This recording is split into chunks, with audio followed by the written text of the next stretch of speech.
Assalamualaikum warahmatullahi wabarakatuh. Semoga keselamatan dan rahmat Allah beserta keberkahannya terlimpah pada sanak semuanya. Nah, kembali lagi di channel video Anak Minang, tontonan orang Minang.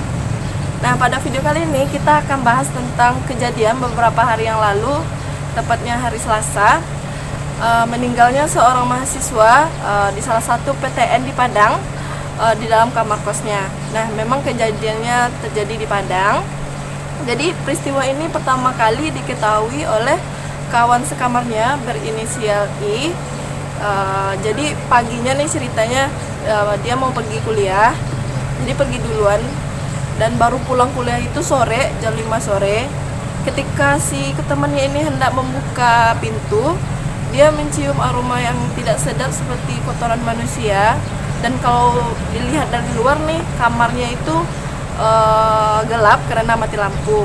Ketika temennya ini ingin membuka pintu, memang nggak kelihatan apa-apa.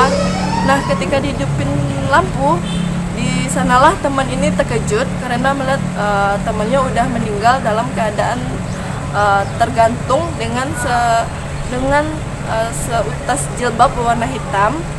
Dan di sana dilihatnya kondisi korban udah lidahnya kegigit, kemudian keluar darah dari hidungnya, dan posisi si korban itu udah kayak berlutut karena jilbabnya itu udah melendut. Dan kemudian ada ceceran air seni dan kotoran di celana dan kasur korban. Nah, jadi si temennya ini langsung memberitahu warga sekitar dan melaporkan kejadian ke ketua RT. Dan si RT pun melanjutkan pelaporan ke kepolisian. Nah, sebelum kepolisian datang tuh di sana udah rame warga yang datang ke TKP, juga ngambil foto dan video. Dan Aci punya tips nih gimana cara menghentikan penyebaran foto dan video kejadian seperti itu. Yang pertama, kita harus laporkan konten tersebut untuk dihapus. Yang kedua, hentikan penyebaran informasi terkait orang yang meninggal. Kemudian hentikan penyebaran foto yang dapat menimbulkan keinginan ingin bunuh diri. Yang keempat, tahan segala macam komentar negatif dan asumsi-asumsi yang mengenai orang yang meninggal tersebut. Jadi sana si teman korban juga bercerita kalau si korban sering mengeluh dan kadang sambil menangis bercerita tentang kuliahnya. Dan kadang si korban juga menelpon orang tuanya dan menangis, tapi si temannya ini nggak tahu apa topik pembicaraan mereka. Dan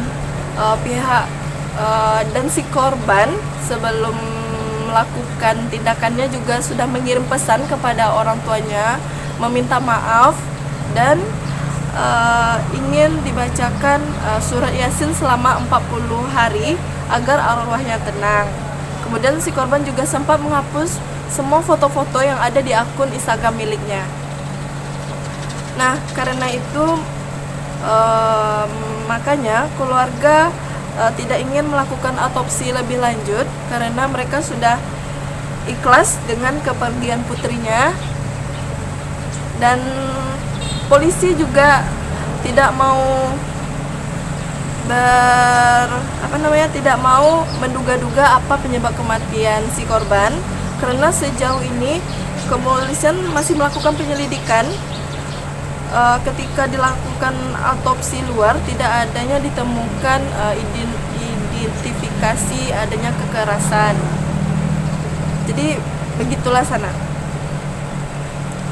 Nah, kalau misalnya jadi sana masalah depresi ini tidak bisa kita anggap enteng. Jika ada masalah atau beban pikiran, bisa berbagi dengan teman dekat, berbagi dengan keluarga, atau kita bisa berbagi di komen.